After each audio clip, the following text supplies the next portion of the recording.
Bienvenue dans Numérique, un podcast où l'on parle de la transformation digitale dans l'économie sociale et solidaire, mais aussi de Tech for Good, de start-up à impact et des nouvelles formes d'entrepreneuriat social. Bref, un podcast qui part à la rencontre de ceux qui s'engagent, d'une manière ou d'une autre, pour faire avancer l'intérêt général grâce au numérique.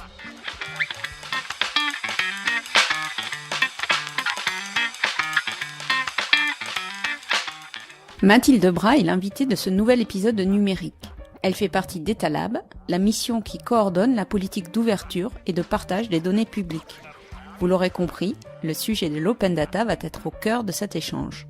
Nous évoquerons également avec Mathilde le programme des entrepreneurs d'intérêt général. Il permet de développer l'innovation ouverte au sein de l'État grâce à des modes de collaboration inédits. Bonne écoute!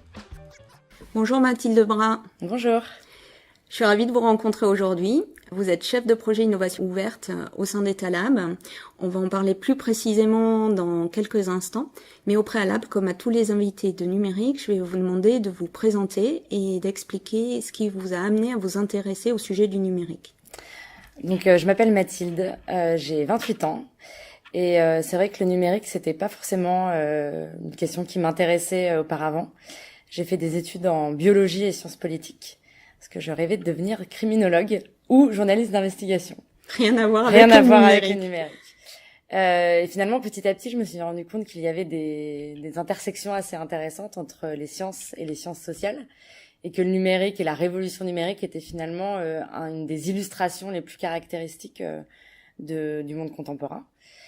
Et le numérique, j'y suis arrivée lors d'une année que j'ai effectuée à l'étranger, à Washington, lors de laquelle il s'est passé beaucoup de choses dans le monde. C'était en 2011 et c'était l'époque des révolutions arabes. Et je prenais des cours de médias et de relations internationales avec des professeurs qui avaient officié dans des équipes présidentielles à l'époque. Et très vite, on s'est intéressé finalement à ce phénomène des révolutions arabes, notamment en Égypte et en Tunisie, où les médias sociaux ont eu beaucoup d'importance dans la façon de mobiliser les peuples. Et c'est pour ça qu'après, en rentrant en France, j'ai tout de suite accroché avec les premiers écosystèmes du numérique de l'époque. Quels écosystèmes, par exemple C'était vraiment l'époque, finalement, 2011, c'est d'ailleurs la date où Etalab a été créé. C'était l'époque où on commençait à vouloir créer des incubateurs, à vouloir fédérer des réseaux comme de start-up comme la Cantine, Cap Digital, toutes ces petites choses qui à Paris commençaient à grandir. Et lors de mon master que j'ai effectué en affaires publiques, je voulais surtout pas préparer l'ENA, je voulais travailler dans une start-up, être vraiment au contact de ces entrepreneurs. Et donc j'ai été amenée à contribuer à la croissance d'une start-up qui a été créée par des amis à Sciences Po. Et tout de suite, du coup, ça m'a vraiment initiée à toutes les problématiques qui étaient sous-jacentes du numérique. La question des données personnelles, la question des modèles économiques, la question aussi des nouveaux publics qu'on peut atteindre avec le numérique, de la transformation d'acteurs classiques. Et à la fin de mon master, j'ai décidé de faire un stage au Conseil national du numérique, qui pour moi était en fait l'aboutissement de mes études, puisque le Conseil national du numérique a pour charge de conseiller le gouvernement sur les politiques publiques et l'impact du numérique sur ces politiques publiques. Et donc je travaillais sur une diversité de sujets, sur la fiscalité, l'optimisation des GAFA, sur la transformation du travail, qui m'a beaucoup intéressée, sur la régulation des plateformes. Oui. Et donc petit à petit, donc c'était en 2013, petit à petit j'ai rencontré Etalab et je me suis rendu compte que j'avais envie, après avoir plutôt mené des études et réfléchi, j'avais envie d'agir un peu plus directement auprès de la transformation numérique de l'État. Et donc j'ai rejoint Etalab pour essayer d'accomplir cette mission. On va préciser un petit peu ce qu'est Etalab, d'abord en disant que ça fait partie de la DINSIC, la Direction interministérielle du numérique. Mais est-ce que vous pouvez remettre en perspective ce qui a amené à la création d'Etalab et ses missions ? Oui, la DINSIC, donc en effet c'est un acronyme un peu long et parfois un peu aride à aborder. En réalité, la DINSIC, on pourrait dire que c'est un peu comme la direction innovation groupe de l'État. C'est une direction qui va proposer au ministère de moderniser leur système d'information, oui, et de moderniser leurs actions en termes de transformation numérique. Etalab officie justement sur cette partie transformation numérique avec les données, parce qu'aujourd'hui, ce qui fait la transformation de l'économie et de la société, c'est les données. Et donc Etalab est le bras armé de la DINSIC sur la question des données. Comment Etalab a été créé? Comme je le disais tout à l'heure, ça a été créé en 2011 à l'initiative du Premier ministre de l'époque. Et c'était un peu concomitant avec des mouvements internationaux qui étaient en train de se monter, notamment la conférence de Sébastopol qui avait eu lieu en 2008 aux États-Unis, oui. Où l'idée c'était de dire aujourd'hui l'État dispose de ressources incroyables pour nourrir la société et l'économie, et il est essentiel de les ouvrir parce que c'est presque une question démocratique, enfin c'est une question démocratique, de se dire que les ressources qui sont créées et détenues par l'État doivent être remises à la société et au grand public. Donc Etalab, sa mission première, ça a été de mettre en place la politique française en matière d'ouverture des données publiques. Est-ce que vous pouvez donner quelques exemples du type de données que l'État a décidé d'ouvrir? Oui, l'État a des données sur, disons, son fonctionnement. Et les premières données un peu sensibles sur le fonctionnement de l'État, c'est son fonctionnement budgétaire. Tous les ans, on voit bien qu'il y a des discussions sur comment le budget de l'État va être alloué, etc. Et de pouvoir mettre à disposition des citoyens le budget de l'État et sa répartition nous permet de savoir comment, finalement, de manière très simple, nos impôts sont utilisés. Un exemple peut-être plus concret et plus du quotidien, qui est un des gros chantiers qui est mené aujourd'hui par Etalab, ce sont les données de transport. Aujourd'hui, dans toutes les zones de France, on a besoin de mieux connaître l'offre de transport qui est disponible aux citoyens. Et donc, on crée une plateforme qui centralise les données de transport de plein de zones et plein d'opérateurs, qui peuvent être des régions, des entreprises, des départements, etc., pour identifier les endroits où il y a besoin d'une offre de transport supplémentaire, pour proposer aux citoyens, aux usagers de nouveaux parcours. Et donc, par exemple, l'ouverture des données de transport permet à des services comme Citymapper ou comme d'autres applications de vous aider dans votre quotidien à mieux naviguer et être mobile de manière plus efficace. Cette ouverture des données, on vient de le voir, elle concerne des sujets extrêmement variés. Ça a été une vraie révolution culturelle pour l'État? Oui, ça l'a été, et ça a été une des grandes missions d'Etalab de pouvoir convaincre l'ensemble des administrations de la valeur ajoutée que pouvait apporter l'ouverture des données. Et il y a d'abord une valeur ajoutée économique, puisque quand on ouvre des données, on les met à disposition d'entreprises, de start-up qui peuvent créer des nouveaux services pour les consommateurs, pour les usagers.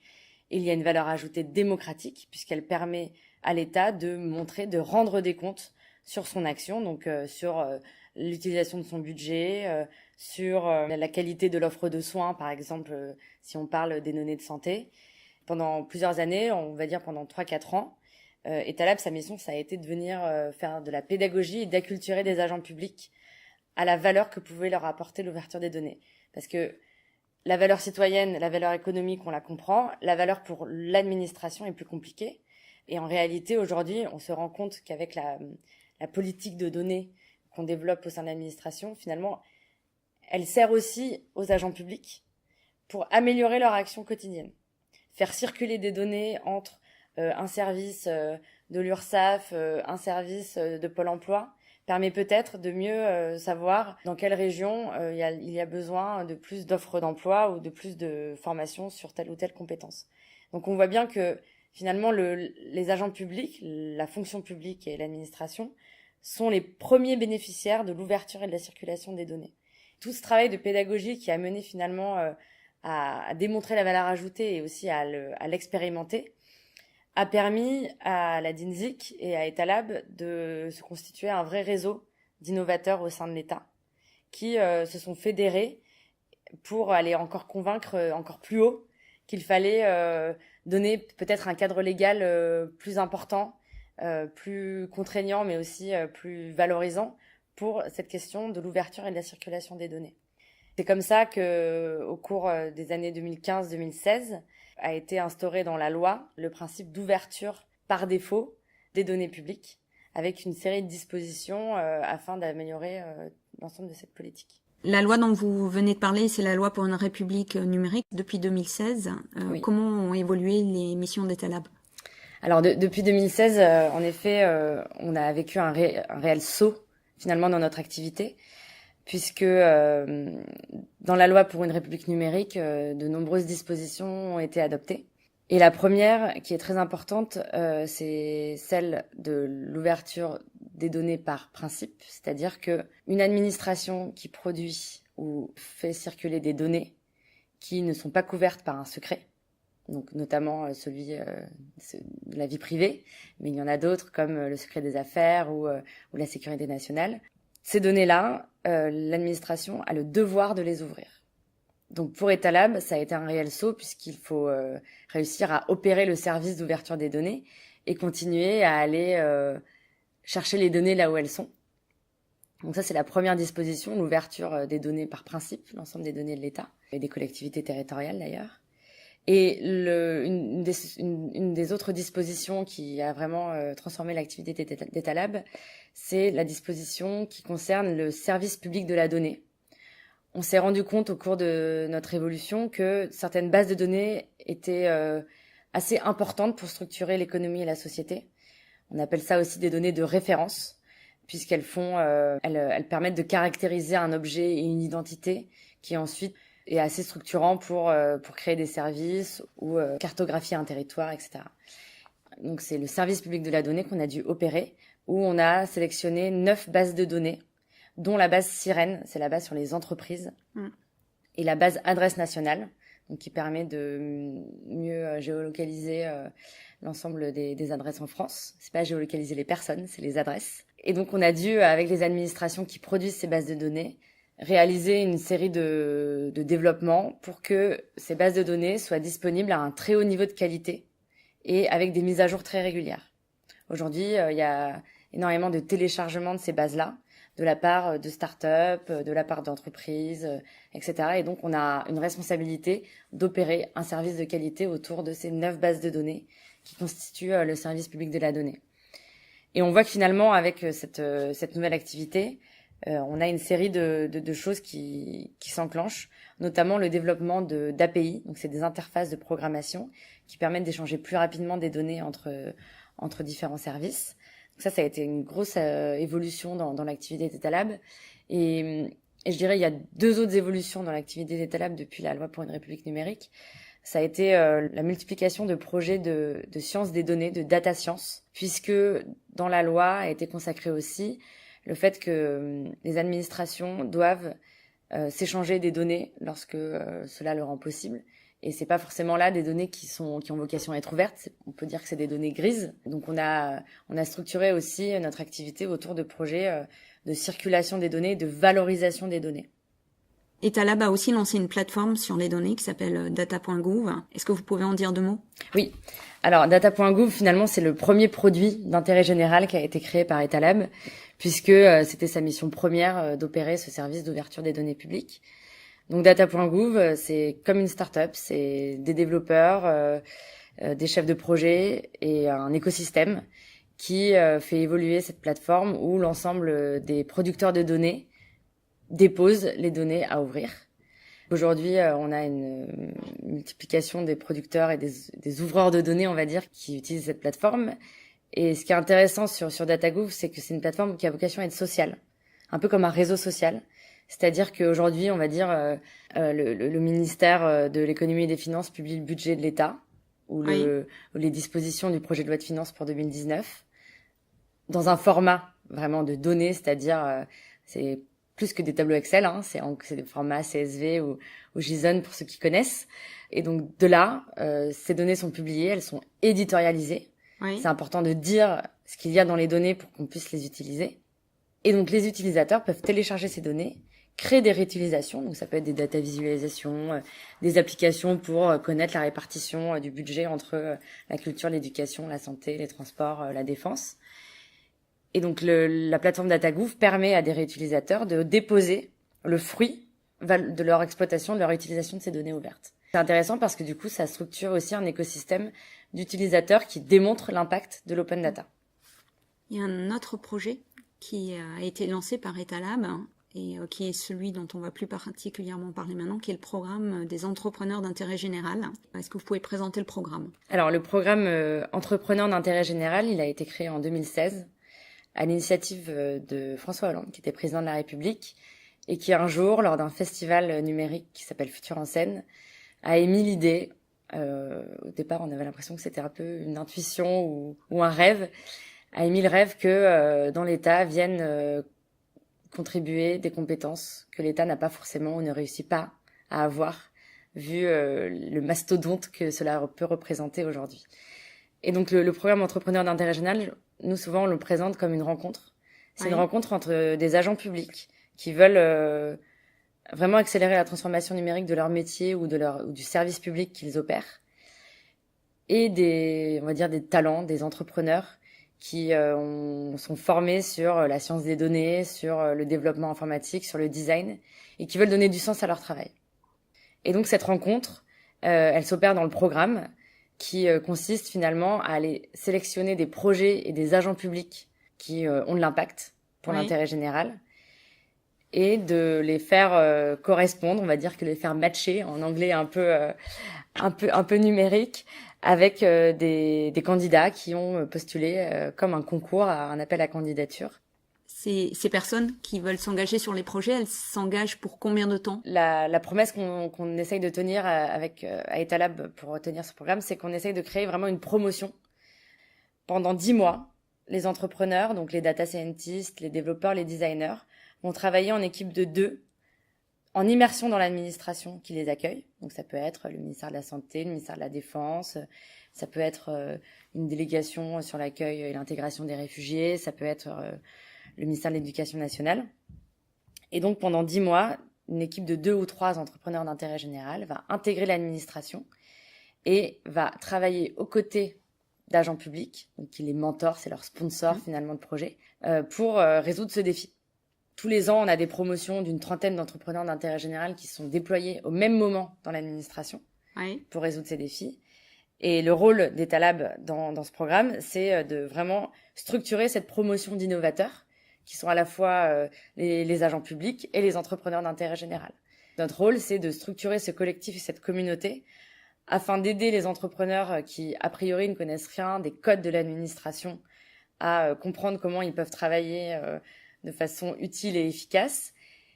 Et ça consiste aussi à accompagner les mentors, donc les agents publics, qui sont pas forcément les plus compétents dans le développement ou la data science, mais qui veulent se former et apprendre, et qui veulent surtout guider les entrepreneurs dans la réalisation de ce défi. Donc en fait, on donne de la capacité d'agir à la fois à des agents publics pendant un certain temps, qui sortent un peu de leur activité quotidienne et qui vont aller travailler sur des projets très concrets avec une communauté. Et on permet à des entrepreneurs qui n'ont pas forcément conscience que dans l'État, il y a des trésors de données en fait à exploiter. On leur permet finalement de proposer des nouveaux services, des applications, des plateformes collaboratives, des outils de lutte contre la fraude fiscale, etc., etc. La notion d'intérêt général, elle en bénéficie comment ? Est-ce que vous pouvez donner des exemples de projets qui ont été conduits de manière à permettre de mieux visualiser le résultat de ce type de collaboration ? La notion d'intérêt général, elle s'illustre de 2 manières différentes. Dans la nature des projets qui sont proposés et sur l'aspect technique. Dans la nature des projets, l'intérêt général, c'est ce qui conduit le service public, qui a des principes de continuité, on parle de mutabilité aussi, c'est-à-dire de pouvoir s'adapter aux changements technologiques et de la société. Les thématiques qui sont proposées dans les projets ont trait à l'ensemble de l'exercice de l'État. L'année prochaine, on aura 2 entrepreneurs d'intérêt général qui viendront travailler avec la délégation à l'accueil et l'intégration des réfugiés. Oui. Pour mieux visualiser et proposer justement à ce public de réfugiés l'ensemble des initiatives associatives qui leur permettent d'apprendre le français, de trouver un emploi, de bénéficier d'aides sociales, de trouver un logement, ce qui est très important. Et donc, ils vont créer cette plateforme et peut-être des outils de simplification des démarches administratives pour les réfugiés. Un autre exemple qui est aussi caractéristique, c'est dans le monde de la santé. Aujourd'hui, il y a un problème de déserts médicaux sur certaines disciplines des professionnels de santé. Et donc, il y a des entrepreneurs qui bénéficient de l'accès au système national des données de santé afin de visualiser des parcours de soins dans une région déterminée et de détecter des endroits ou des métiers de disciplines de professionnels de santé manquantes dans ce territoire. Donc ça permet ensuite aux citoyens de pouvoir bénéficier d'un parcours de soins plus efficace si les moyens sont déployés là où les secteurs de santé sont plutôt en déficit, quoi. Du côté des mentors, qu'est-ce que vous voyez comme bénéfice après ce type de collaboration ? Du côté des mentors, je pense que c'est la transformation la plus importante finalement de ce programme. Pourquoi ? Parce que dans le programme, Etalab vraiment est en charge d'animer ce collectif. Et c'est pas que le collectif des entrepreneurs, c'est aussi le collectif des mentors. Toutes les 2 semaines, on se réunit dans un endroit qui n'est pas celui de l'administration. On va dans des tiers-lieux, on va dans des incubateurs. Et on fait sortir un peu les agents publics de leur quotidien. Et en fait, on se rend compte qu'ils ne sont qu'en demande de ça. Ça leur permet de découvrir finalement les humains qui sont derrière ce qu'on appelle la révolution numérique ou les startups, les collectifs, les idées qui peuvent être imaginées ou les créations qui peuvent être faites dans ces lieux-là.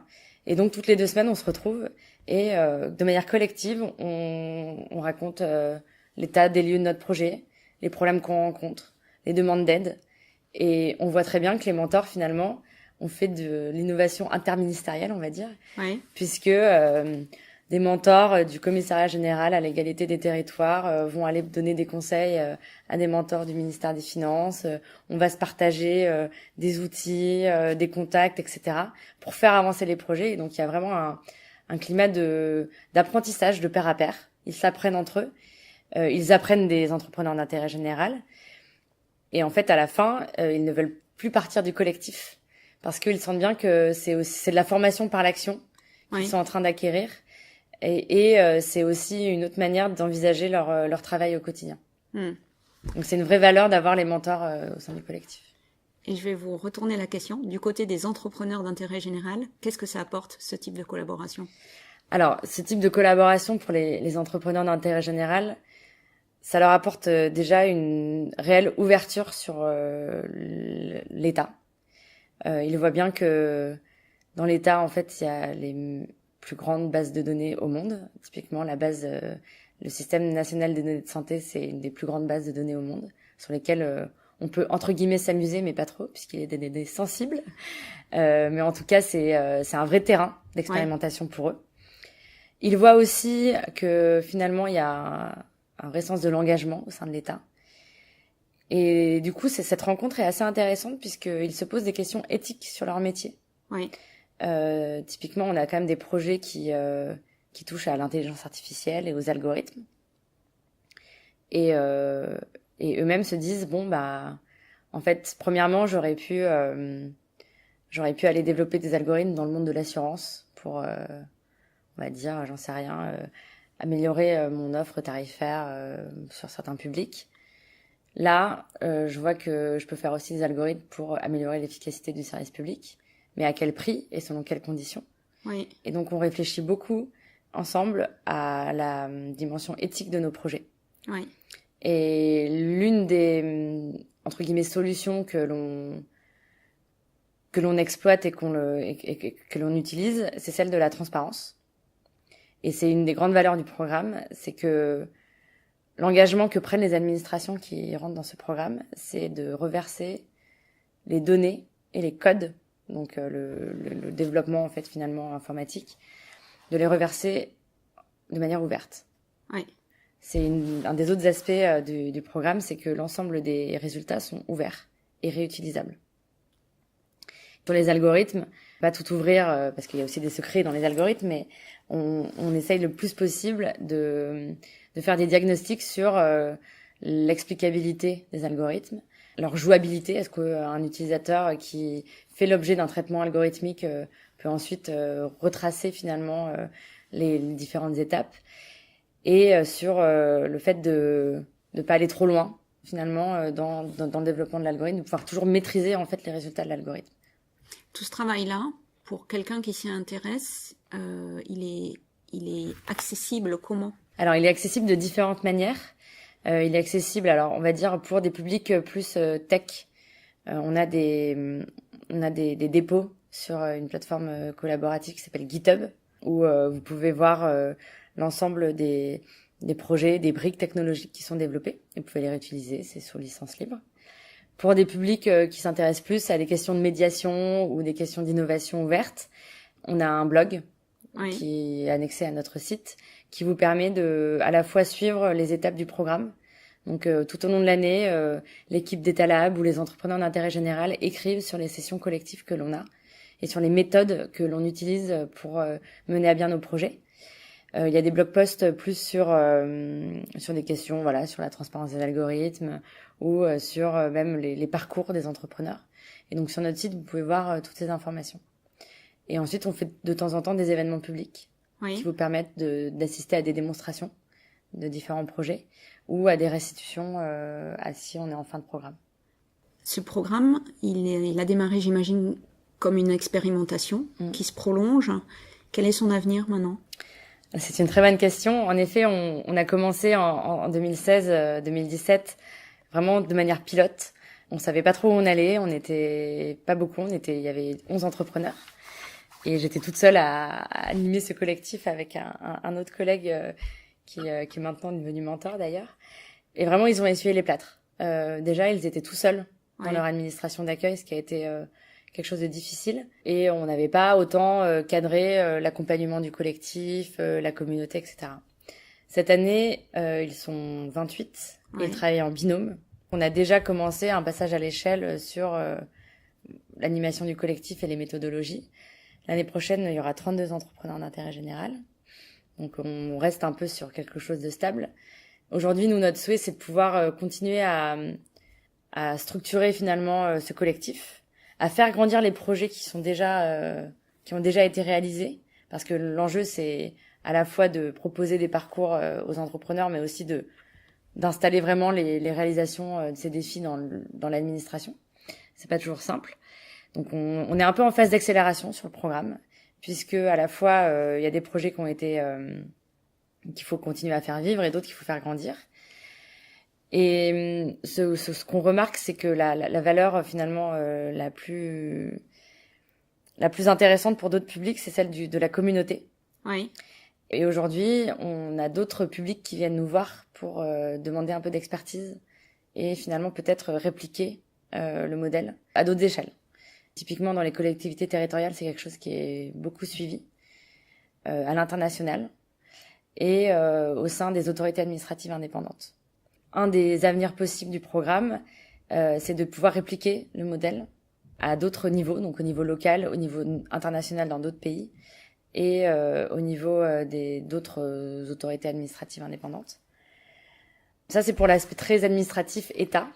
Et après, pour la partie plus collectif, aujourd'hui, les entrepreneurs de la première promotion et de la deuxième promotion ne veulent pas trop partir. Ils veulent rester un peu dans cet écosystème. Oui, alors pardon pour l'interruption parce que en fait, ils s'engagent pour une durée de 10 mois et théoriquement, au bout des 10 mois, la collaboration s'arrête. Exactement. En tout cas, c'était ce qui était prévu initialement. Voilà, c'est ce qui est prévu. Et donc c'est vrai qu'au bout des 10 mois, certains veulent absolument continuer à travailler dans l'État coûte que coûte, ou avec l'État coûte que coûte. Certains vont aller postuler sur des offres d'emploi classiques et signer des contrats de 3 ans, comme ce qui existe beaucoup dans la fonction publique lorsqu'on est contractuel. D'autres vont convaincre leur administration d'accueil qu'il faut continuer à investir sur le projet parce que on a trouvé d'autres cas d'usage, parce qu'il y a des vrais résultats. Oui. Donc se font embaucher dans leur administration d'accueil en tant qu'entrepreneur. L'an dernier, on a recruté aussi des entrepreneurs au sein d'Etalab, puisqu'on voit qu'il y a quand même des grandes interactions qui se font. Et d'autres, là, sont en train de réfléchir à avoir peut-être... alors, c'est peut-être pas des alumni ou des anciens, mais pouvoir se dire que les valeurs qu'ils ont acquises et qu'ils ont même amenées dans leur projet en tant qu'entrepreneur d'intérêt général, ils veulent continuer à les diffuser au sein d'autres publics. Par exemple, il y a beaucoup de designers ou de développeurs qui étaient freelance avant d'être entrepreneurs d'intérêt général, qui se disent aujourd'hui, je veux pouvoir choisir les projets sur lesquels je travaille et je veux que ces projets aient de la valeur pour l'intérêt général. Ouais. Et donc, ils sont en train de réfléchir à comment continuer à avoir finalement ces valeurs dans d'autres projets. C'est encore le point d'interrogation, mais c'est vrai que ce collectif et ces anciens veulent continuer à à diffuser ces valeurs et ça rejoint beaucoup d'initiatives qui ont lieu dans la Tech for Good. Oui. Par exemple, on travaille beaucoup avec Latitude sur la partie étudiant. Il y a d'autres startups qui vraiment s'installent dans cet écosystème. Donc c'est assez réjouissant de voir qu'on a l'écosystème, on a les talents aussi qui sont là, donc qui sont prêts à continuer à faire grandir ces initiatives. En vous écoutant, Latitude a fait partie des invités du podcast, donc on sent bien qu'il y a tout un écosystème effectivement qui se met en place et qui se met pas en place uniquement du côté du secteur privé, mais aussi du secteur public. Qu'est-ce que ça vous inspire en conclusion de cet entretien comme réflexion pour l'avenir? Pour conclure ce podcast, aujourd'hui on parle beaucoup de transition écologique. Oui. Et beaucoup de transition numérique. Et moi, j'ai l'intuition que la tech for good ou la tech for quelque chose, on va dire, peut amener des solutions intéressantes à ces deux grandes transitions. Ma plus grande crainte, c'est que dans 20 ans, on me pointe du doigt en me disant tu as été dans la révolution numérique et regarde tout le mal que ça a fait pour la planète, pour la société, pour les inégalités. J'aimerais que dans 20 ans, on puisse dire autre chose, on puisse se dire que, avec beaucoup d'engagement de la part de personnes qui ont des compétences numériques et qui savent décrypter finalement les codes de cette transition, on puisse apporter des solutions aux grands défis écologiques et je dirais même sociétaux en fait du XXIe siècle. Et j'ai l'impression que la Tech for Good amène à la fois de la méthode, de l'ouverture d'esprit, de la diversité, ce qui est quand même très important aujourd'hui, et du résultat. Et donc j'aimerais qu'on puisse continuer à avancer là-dessus et peut-être se donner quelques priorités vu l'urgence à laquelle on est confronté aujourd'hui. Merci beaucoup Mathilde Brun. Merci beaucoup. Cet épisode de Numérique conclut l'année 2018. Rendez-vous dès janvier 2019 pour un nouvel épisode. Pour ne pas le manquer, c'est facile. Abonnez-vous sur SoundCloud, iTunes ou YouTube. Et visitez le site web du podcast, numérique, au pluriel et avec un deuxième S comme dans ESS.squarespace.com. À bientôt!